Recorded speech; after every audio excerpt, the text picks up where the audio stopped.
York City from the Javits Center, I believe, right, Dave McMenamin? That is right. Music just started playing right at the start of this taping, so we're going to have to roll with it. No, we hear you fine. I don't know if you can hear us, but we hear him fine. Okay, I can hear you guys perfect. So this is here Fanatics for Fest. the indecision. Yes, there you go.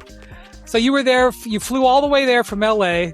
And as soon as I heard you were doing it, I was like, I can't believe you're going all the way back to New York for this. For LeBron's various appearances at Fanatics Fests on Thursday.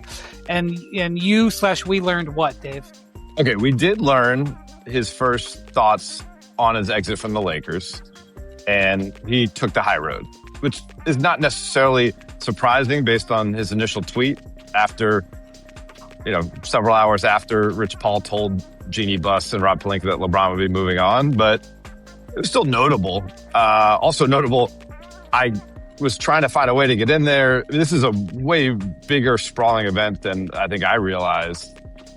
I go through a curtain. Fortunately, one of the security guys recognized me from being an NBA fan.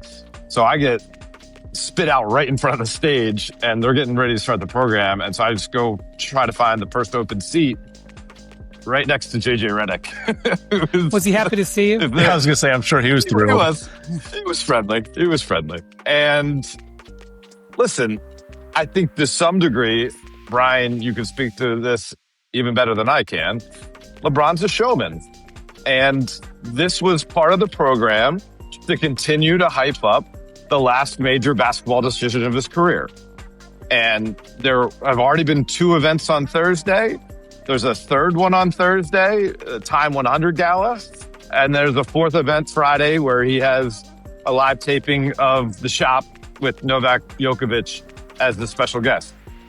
I don't anticipate us learning his decision on either of those 2 Wouldn't it be great events? if he was explaining it to the Joker? Like, what if Djokovic tries to talk him into playing with Jokic, his buddy? That would be fun. Yeah. And guess what? If that happens, people like myself will be writing and tweeting and going on television and podcasts to talk about it, which again, feels like is part of the apparatus this week. Well, yeah, and if it doesn't happen, you'll still be talking about it. And we're still going to lead it. NBA Today will be led with LeBron until LeBron actually for several days after he makes his decision, probably. Yeah, how about Dave? How about he was like, well, this is my 3rd free agency. I was like, whoa, Mr. James, it's your 4th, buddy. We felt all of them, and this one's gone on longer than the other 3 put together. I just not that we're getting tired of waiting here. He did correct the record in his 2nd appearance of the day. He got his counting right. There you go. Rich Kleiman, he got it up to number 4.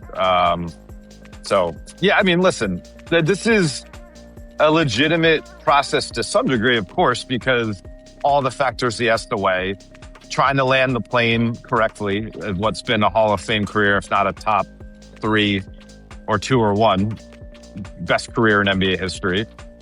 Family, style of play, what coast he wants to live on, what teammates he can fit with, what business opportunities he can have in that market, et cetera, et cetera, et cetera.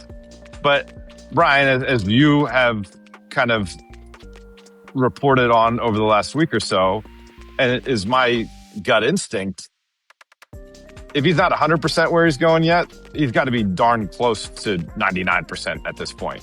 Yeah, I think you leave the door open to see if things change. But that's one of the things is that in the past, Dave, teams that wanted LeBron did moves to sort of till the earth, seed the ground to try to get him there. And that's not happening this time. I mean, the Sixers were trade for Jaylen Brown no matter what. It wasn't like they did that to get LeBron. And now the teams are kind of like, well, we might make some changes to our roster after you have to say you would come, and we'd appreciate you'd say you'd come so we'd have time to do that because, options are more limited. But that's one of the things that I was hoping to hear from him today, and not just me, Dave, but the other teams.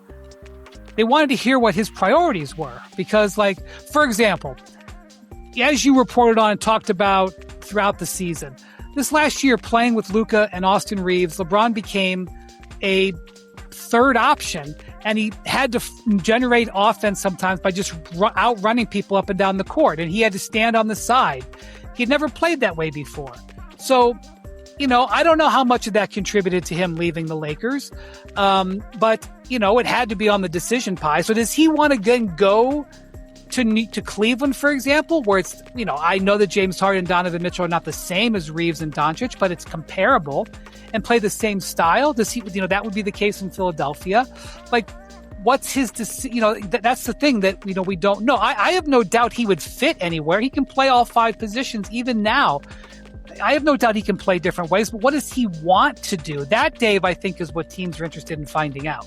And he didn't give clues to that, other than the fact that he puffed out his chest a little bit when he asked or answered a fan's question about his free agency decision, and basically said, I know all the ins and outs of basketball. I'm going to fit in, but I'm also going to pour into whatever teammates I play with. And I'm a natural born leader. And again, maybe I'm just sifting through the comments to try to figure out the Laker exit because that's part of my job. But maybe that was hinting at some of the reason he left beyond his taking the high road comments that he started off with.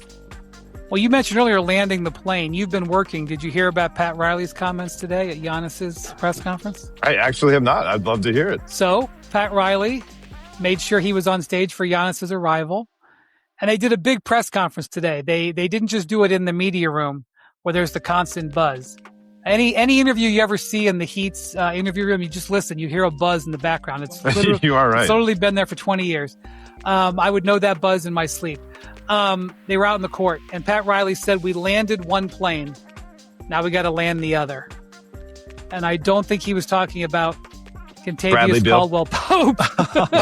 Yeah. I think they landed flight 7 today. That's Giannis's new number. And I think they'd like to put number 6 back into circulation. Did Giannis count up to 5, 6, 7 in Greek? Did we learn that? That would have been nice. That would have been cool. That would have been good for content. But, Riley came out and let it be known, we're not done. We want him. And that's a little pitch to LeBron. He knows LeBron's a showman, and that's Riley's a showman as well. Kenny Atkinson trying to do his little recruiting pitch whenever he got a microphone in front of him in Vegas. Apparently Tyrese Halliburton tried to do a little recruiting pitch, and that didn't last very long. What did he get? A couple of laughing emojis in response, and that was... Yeah, he was rebuffed, and Tyrese... that was a notable moment, right? Tyrese said that even before LeBron informed the Lakers that he would be leaving and moving on, Tyrese made a play for him, was returned 2 laughing emojis.